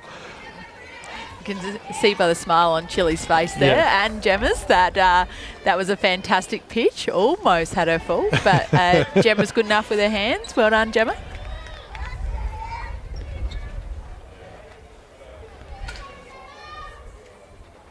Another change up, over to Golding at short, comes up throwing with a rocket, and Port have done just enough, literally with seconds to spare. They've been able to get in for an at-bat. So, wow, that was literally down to the last 30 seconds. So, Coach Brinkworth looks like she's still got some changes to make. That's not going to make any difference now, because Port really have to just bat their way out of it. They're chasing 2 to tie this up. They're chasing 3 to make the Rebels have to go round again. So just see where they are in their lineup. I think it's Chillingworth that's going to lead off. So the reality is the Magpies are going to be in the heart of their lineup. So interesting. Now, so to close what we were talking about before, SA Softball website, probably the best resource, Softball Australia website. Your details are obviously there. Obviously, your clubs can reach out, but for just, be it an under 12 parent that just wants to get a little bit of understanding about what, the responsibilities are of a coach of the youth in this day and age. And as you said before, it's a completely different world that we live into. 20 years ago when, things were a lot different back then, in the responsibilities that you have, not just about the skills training as you're talking about, but making sure the kids are engaged, they're safe, and everything's, in that regard. So obviously your details there, for those coaches that maybe want to have those conversations about looking at a state pathway in the future. So like for everybody out there, these resources exist, they're available. It's up to all of us to go and use them. Yeah. Don't expect to be asked all the time. And I also think, always ask the question, any kind of help, even if it's not about accreditation, any kind of coaching resources, that type of thing. Anyone that knows me down at West Beach knows it takes me 20 minutes to get anywhere because I love a chat. So, I know somebody else is guilty of that, but for a different reason. So, look, I think, as I said, as coaches, we have a huge responsibility to grow this sport, and my door is always open. So, coaching at softwaresa.com.au, open anytime. I love to chat coaching, and would love to see lots of people getting involved in coaching. We've got some beautiful, wonderful people involved already, some great volunteers. Let's grow this sport together and make our state better. There you go. Chillingworth. So we're in the top of the 4th. She's leading it off as the Magpies chase 2 to keep the Rebels engaged, 3 to make them have to do all that work again. If Peterson and the Rebels defence can keep it under 1, it's going to be a walk-off, game over, and a big dent into the Magpies' hopes of the double chance. Yeah. Chillingworth leans back on this one and goes deep, so deep that she's gone all the way, 239 feet, as Taylor Chillingworth hits a home run over left field. Beautiful shot by Chillingworth, just waiting on that off-speed pitch and sent it. Absolutely sent it. Good to see, good to see. And the smile on her face says it all. And that's what the reigning premiers can do. They've got those types of people in their lineup. You've got the next person in the lineup, Jess Maslin. She can do exactly the same thing. So very cool thing to see too, Weathers. Just before we went to Canada last year, that was something that Taylor actually wanted to focus on, was being able to hit the change-up, and I think it's worked for her. Yeah, absolutely. Jess Maslin decides that if Taylor can do it, that looked like fun, I'm going to do it too, as she takes a massive cut and just gets over the top of it, as Peterson now has hitters looking to hit, as this ball goes all the way out deep to left field and on a bounce falls in front of the left fielder, as the Magpies get a runner here, as we just see here on the CMAX replay. Yeah, the ball just seemed to fall late in front of the left fielder. She didn't much do about it. Charlie's Callahan, the premiership hero from last year here, has a runner at first. It's none out. Magpies chasing one. Good change up, and Shepherd, sensing the power hitting that's going on here, decides to take the pace away. Callahan swings right over the top of it, as we just see the celebration of the superstar on her way to San Jose. Taylor Chillingworth's big home run over left, as Callahan, like the grand final last year, goes up the middle and advances Maslin to second, puts herself onto first, and Taylor Oates, who was intentionally walked in her last at-bat, comes to the plate, and it's still none out for the Magpies, and Coach Brinkworth has seen enough, as Peterson comes out and Bron Sawyer, the reliever, comes in to close it up for the Rebels. Yeah, I think really good call by Coach Brinkworth there. You know, obviously Taylor's shot and then two hard, singles behind that. Really good move here, and Bron is a completely different look to Jade. Little bit of obviously a little bit more spin and low and away. Yeah, sort of very different pace. Yep. So, anyone that's faced Bron knows that she's a very smart pitcher, hits her edges very well. We call her Picasso on the B grade because she does paint those edges extremely well. I don't know that she knows that, so there's her new nickname. Yeah, no, that's going to stick for sure. Yeah, it'd be interesting to see, especially with Taylor Oates stepping up, someone that's probably faced Bron in the B grade. So, yeah, very good situation for Port, but good move by Nat. It's a big battle here because you've got an aggressive Bianca Ramsey on deck who can hit the ball deep as well. And then, Thompson's got speed. Nash has had a couple of pieces of the ball. And then you're back to that vaunted top part of the lineup, and Golden. So Rebels, all to do here, even though they currently hold a one-run lead, as Oates takes the first strike from the relieving pitcher in Sawyer. Peterson comes out after 4 innings of work. Runners at 1 and 2, none out. As Oates shows bunt, pushes bunt, and goes over the top of it. The Rebels defense jumps all over it, but she's missed it altogether. Levels the count up. Oh, sorry, no, falls behind in the count. 0 and 2 here. 0 and 2, so she's going to have to look out for the paintbrush of Picasso Sawyer, courtesy of Reggie in the B grade, and she's going to have to add an inch on those edges because she's behind in the count now. Important at bat here. Grounds out over to third base. Shortstop Megan Wheatley stays in the pocket, makes a good play, and throws out the hitter in Oates. But Oates, who attempted to bunt before, Coach Lucas would be content with the fact that he's been able to get his runners into scoring position, as you just see here on the CMAX replay. Over the top of the ball, Wheatley stays there with the runner running past her. Ramsey swings early in the count.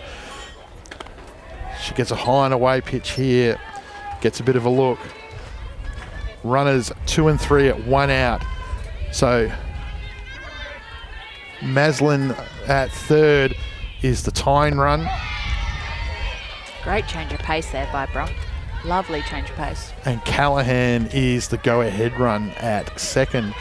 It's 1 out, so Glenelg looking for a ground out double here to close it up.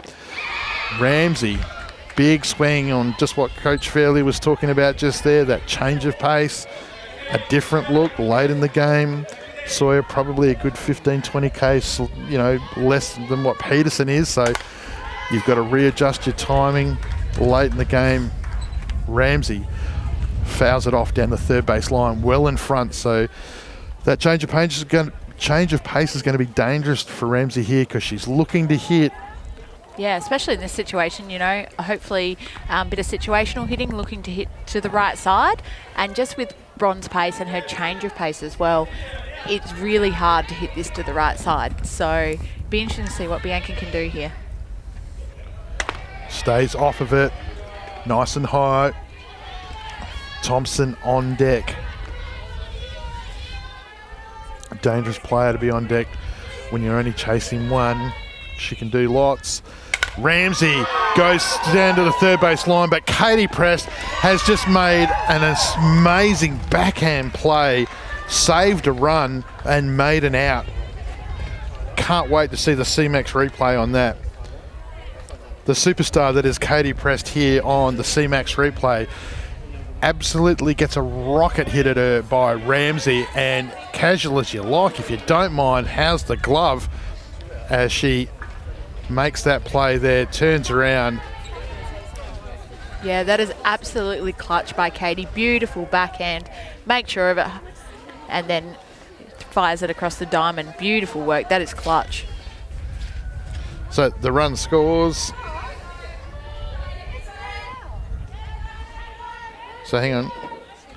So if the run scores, that should be 8 all, right? Yes, I believe so. 8 all at the moment. There was no there was no force on that one, even though Katie played the base. Yeah. Yeah, so we're tied. Now Thompson at the plate, it's 2 out. And Sawyer now here. 2 big bats. Thompson and Nash. She's got to get one of these two and not let Golden get to the plate. Glenelg outfield very tight in here as well, which is a great move given the lefty slapper in the box. But Zoe Thompson can hit for power and has been developing that. Yep. Chatting to her the other day, she hit 2 home runs in the B grade the other week, which was great to see for someone who's been working hard on her lefty slapping. Yep. Yeah, when you bring that outfield in nice and shallow, which commentator Lee Hull would love in the positioning, the aggressive positioning, you do change the angles and you do open up those pockets into left, centre, right. So Thompson, the ball's going to spill here, and Callahan didn't slide, and in the end is lucky to get away with it, but she does, as the Magpies now go ahead 9-8. So, yeah, Glenelg are going to get an opportunity.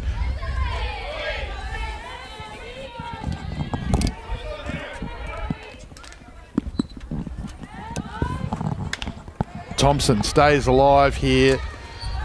Well, so loose ball at the plate in an 8-8 game, and Callahan is the go-ahead run and scores 9-8. So the seesaw continues back to Port. Thompson. Great at bat by Zoe there. Beautiful at bat. Really showed experience beyond her years there to take those pitches. Very hard to lay off of as a lefty too when it's coming in at you. So Charlie Nash here, Coach Lucas just taking the time with his young chargers here. The important thing to remember, 9-8, 2 out. You've got a rock star on deck. The battle here is just about getting on base. You don't have to try and do anything crazy with your at-bat. Being the base runner is the object here for young Nash. And great call by Ben there. So Charlie's unfortunately had 2 strikeouts, her last 2 at bats. So, you know, just settling her down, getting her to take control in the situation for a young player. It'd be great to see Charlie get a shot here, but, you know, Bron is doing a great job from the start. She's making it difficult to get the ball away here. I mean, so it's that change of pace and it's that different look, as you said before, Reggie. So it's Thompson, you can see there, the jump's no different to what it's been before in the game, so they don't look to be pushing anything. Seems like the message is she's got to throw a couple across, and when they're across and you can do something with it, make it happen and send Golding to the plate. Yeah, absolutely. And let's create a buffer. She gets underneath this one. Shepherd, it's not an easy catch to take as she's got to find it in the sun, and in the process, bit of the wind swirling around here on Diamond 1 at West Beach on beautiful Ghana land as we've gone overtime now. Before we were right about the short clock, now we're now we're chewing into the late clock. So Nash stays alive here. The Magpies have got 2 out with the speedy Thompson at first. They're holding a 1-run lead, and just like Cochrane's at bat in the last innings, which seemed to go on forever as they were trying to get that time game win, she nearly did it. It was like a 3.5 minute at bat. Nash here returning the favour, but the Rebels all standing at the fence in the dugout will bat again. Nash caught 2 minds there. Ball fails off to the right side. She's made a great adjustment in the box. You can see she's kind of using that inch-by-inch method, going up the bat and making sure she's just making good contact, which is great to see from a young player. Yeah, it's a very short handle at the front. And Sawyer. Oh, Bron wanted that one, but... That's great drama there by the pitcher as she's tried to sell that. 50 Shades. Yeah, beautifully tried to sell that. And 50 Shades had nothing to do with that. Nash can't fool. Going back to what I was saying before about Ian, he's been very consistent and has not called that high pitch all day. So, you know, as a coach, you appreciate the consistency being called here. Full count. Coach Lucas has told Thompson, green light. Ball's going to fall. It could fall in, and it does fall in as centre field Carroll has to come all the way in on the grass with a base runner effectively running at her, along with 2 of her teammates here as the CMAX replay. She gets it high on the handle. The ball's always going to fall shallow, but Carroll's running in at people that are running at her. And unfortunately for the Rebels, the thing that they didn't want to happen, the superstar that is Jess Golding has come to the plate, 2 out, 9-8 with runners at 1-2. Can Golding make the adjustment to the different pace and look that Sawyer is giving the Magpies lineup? She's already batted in runs today. She's already stolen bases today. She's done it all. And she's gone bang this time down the right side. The first runner, Thompson, is sent and scores. Nash ends up at 3rd. Golding, as predicted, ends up at 2. And the Magpies extend their lead 10-8. As you just see here on the CMAX replay, just tears the ball down the right side of the diamond. The thing to remember, of course, is that they went into this innings 2 runs down, and now they're 2 runs in front. Rebels still to bat. Absolutely. They've made some great adjustments in the box, and their 2-out running has been exceptional. You know, taking the game on in the biggest of moments when the game's on the line, which is great to see. 11 minutes overtime.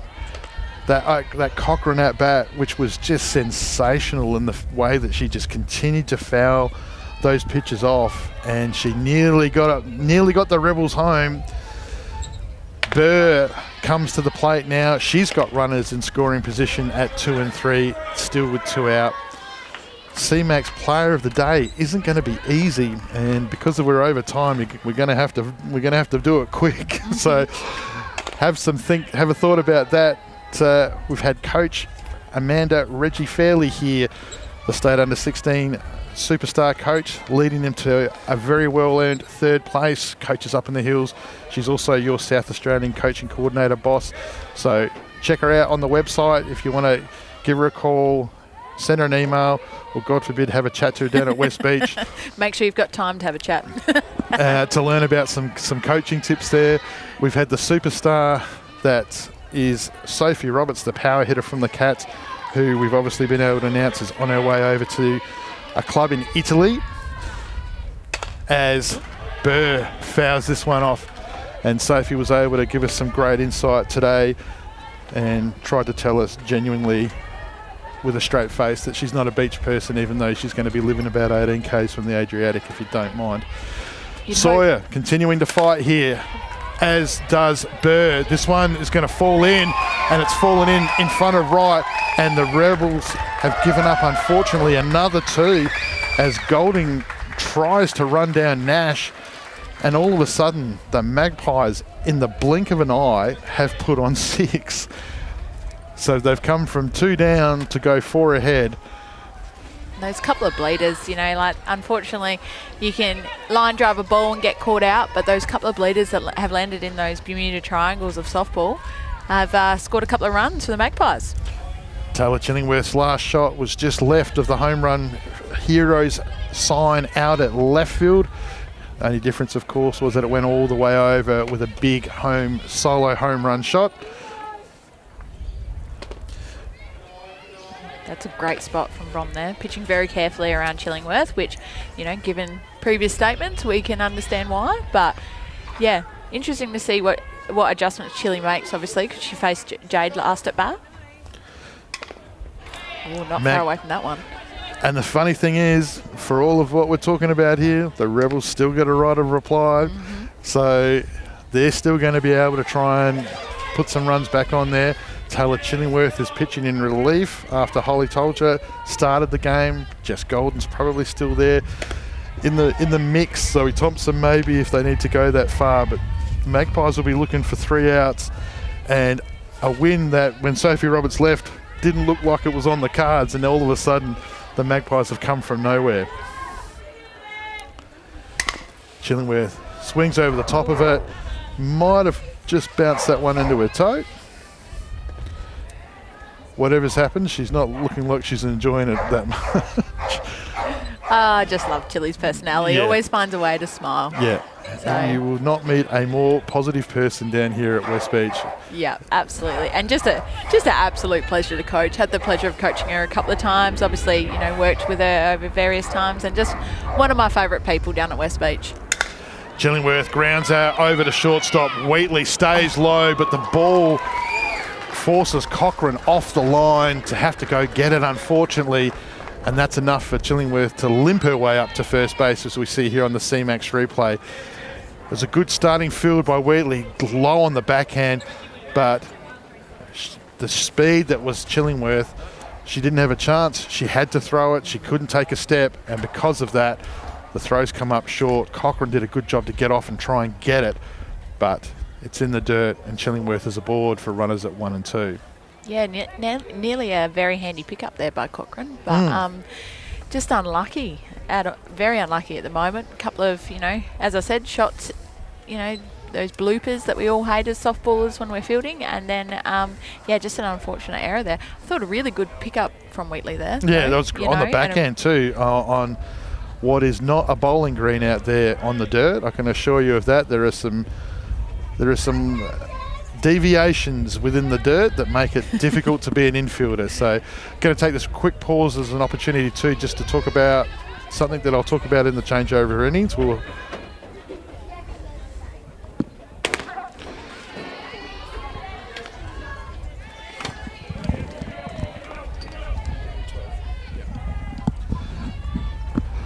So the Magpies 4 up, 12-8 in the top of the 4th in a game that has gone an hour and 45 minutes, if you don't mind.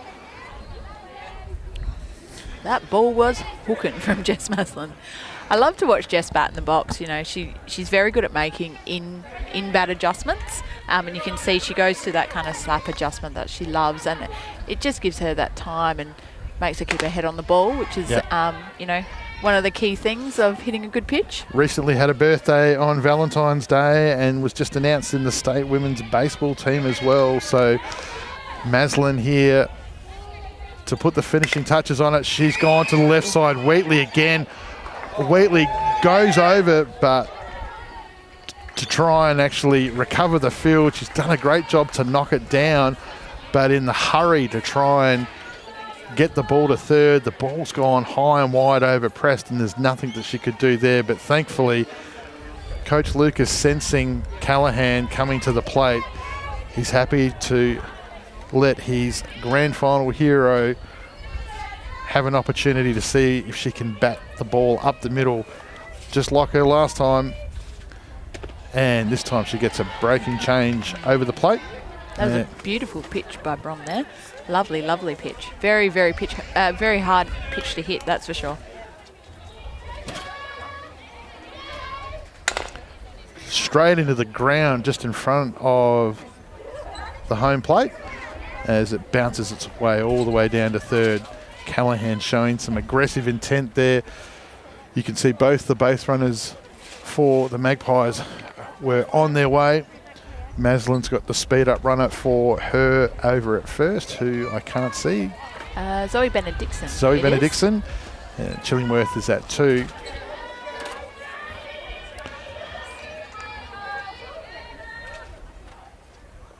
Callahan fouls this one off, not by a lot, enough to stay alive in the count. You can see, same with Charlie, she's right up in the box here, which she loves to do. Very good adjustment. As she steps and drives over the top of this, as Sawyer continues to keep the ball, as you mentioned before, Reggie, she's just hitting those edges inside and outside, just forcing these batters to have to actually come up with some decent hits. So it's been a good job by her. This one here sits up a little bit more waist height. Callahan's able to get her hands out in front. So just a reminder to all of those that maybe if you're down here looking to watch the next game, these games will always be at the completion of this one will be plus 30. So at the moment that means that the 4 o'clocker doesn't look like it'll start the 20 past in that type of range because Glenelg has still got a bat yet. And Sawyer finally gets some reward for her work as Callahan swings over the top of the change-up. So, going into the bottom of the 4th, the Rebels were up by 2 and needed 3 outs for the win. They didn't get it. Instead, the Magpies put on 6, and they've now got a 4-run lead as they go into the bottom of the 4th. Taylor Chillingworth is the relief pitcher who has come in. She'll be looking for 3 outs, as will the Magpies defence. Coach Brinkworth has the Rebels out the front of the dugout, and they are currently planning how they're going to score those 4 to tie it up, or 5 to win it. The thing I was going to mention before, just there's been some posts that have gone up recently about the Easter Classic over in Waverley that's just been re-advertised. Used to be a great tournament that we all used to go to at the end of our regular club seasons. Obviously teams from New South Wales, ACT, Victoria, obviously us. There's a picture on the poster of the 7 teams that we sent back there in 2013, and remember we towered up the New South Wales when we won it. So a couple of big names too that were playing back in those days, just for representing Adelaide in the Waverley Classic. The names like Trzynski and White, superstars of the future. So it's a great opportunity that if you don't get a chance to go away and play in state, and you want to take your softball on the road, we've been talking about Sophie Roberts' trip to Italy. We're talking about Coach Fairley travelling the globe as a coach around the world. This is your opportunity to take your softball outside of your city, and Waverley Gels Park is a great place to play. So either represent Adelaide, just contact South Australia SA Softball, Adelaide Comp Softball in that regard, or enter a club team. It was always weird going over there playing West Torrens. We were Walkerville Sturt one year and we were playing West Torrens in Gels Park and Waverley. But anyway, it's a great tournament. March the 3rd is the closing of nominations for that. So get around it. Details, as I said, check our socials. So there's been a pitching change here at the top of the fourth. The bottom of the fourth. Taylor Chillingworth has come out, and it's that superstar. Jess Golden recently signed with the Bonds Capitals for the second year running. And one thing you notice when you look through Jess Golden's bio is everywhere she goes, the team succeeds. So will that be what's in store for Port Adelaide? She's just re-signed with the Bonds Capital, where the Port Premiership player Elizabeth Engler from last season currently plays. And as I said, when she was part of the Virginia Westland Marlins, when she was the Player of the Year, Catcher of the Year, First Team NFCA All-American, they then went on and won their first 2021 D3 National Champs. And then she followed it up over with the Bond Capitals, and they won there. And now she's here. So will that mean that the Magpies go back to back? We will see in the coming weeks. So far, she's walked the lead off for the Rebels. Very patient at bat by Tate Nicholson there, with a new pitcher coming in. Oh, McGee's taken a hard pitch on the body there. And this crazy, crazy game, which has seen 6 runs scored in the last innings. And now, in reply, the Magpies, needing 3 outs for the win, have just put the first 2 runners on for the Rebels with none out. And now they're back at the top of their line. Yeah, absolutely. And what a crazy game. But, that just shows what an entertaining game, I must say. Like, it's been a good game to watch. Well, the Rebels, we've said they were going to get the right to reply. They're going to be able to do it with their whole order, the top of their order exposed. So Carroll, the dangerous Carroll, leading it off. Golden looking to find a couple of strikes here, looking for a ground out double, because currently the Magpies none out. Yeah, I think this is a really good move by Coach Ben Lucas, just to change it up. But, obviously hasn't seen the success he'd like to see so far. But I have no doubt Jess is, such a good player that she's got the mentality in this situation. She will not be down and out, that's for sure. As I say that, she's come back with 2 clutch. I was about to say, strikes. 3-1 on that pitch there. She had to throw a strike, and she did. Carroll forcing her to throw deep into the count. So now it's loaded. It's full count. Runners at 1 and 2. Carroll grounds out to the third side. Nash, ball comes out of the glove and just goes towards shortstop. And just like that, the bases are loaded. None out. That one was just really unfortunate. Yeah, there's Charlie not much. Nash just kept spinning away from her, unfortunately. And, really the only play she would have had was first anyway. So, just unfortunate. But good batter to have in the box here. I was about to say, if the Rebels could have picked anybody to be here, it would be either the girl on deck, who's their leading RBI and stat leader in their club in Katie Prest, or Megan Wheatley, whose good form has continued post-Christmas. Now, I can't believe this. It's none out and it's bases loaded in a heartbeat, and the Rebels are in the top half of their lineup, and we're about to go nearly 2 hours. It is crazy. 3-0 count here as well, I believe. Yeah. And the thing for the Magpies, this game is massively important in the makeup of their year, to try and get to that double chance position. So great comeback pitch there by Jess. Rebels have got to just hold their nerve here, not blink, force her to throw these pitches, go deep into counts. Don't worry about the time and the clock. We're already late. Reggie and I are already filling in our overtime slips as we speak. Which I believe is going to be 2 beers instead of 1. Yes, yeah. So, I've got 4 minutes left with you, Anthony, before I need to run away. I think that's fair. And they get 1 back, and it's none out. The Magpies have.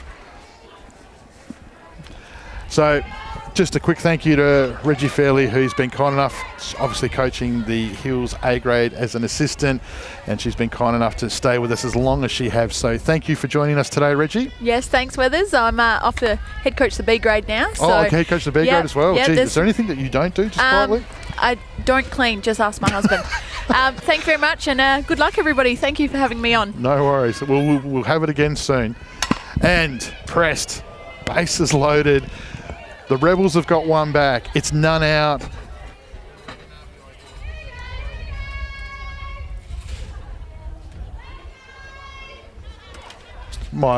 There you go. I'm back. So, sorry, folks. It's just going to be me here for the last 3 outs. But Katie Prest, leading RBIs for the Rebels,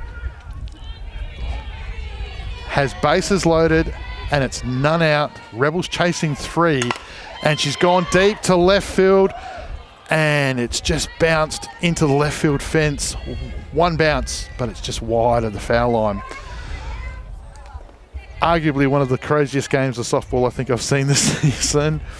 It's been a seesaw in regards to the back and forth. The score's just gone up, down. Both sides not willing to give it away. Golden to Prest.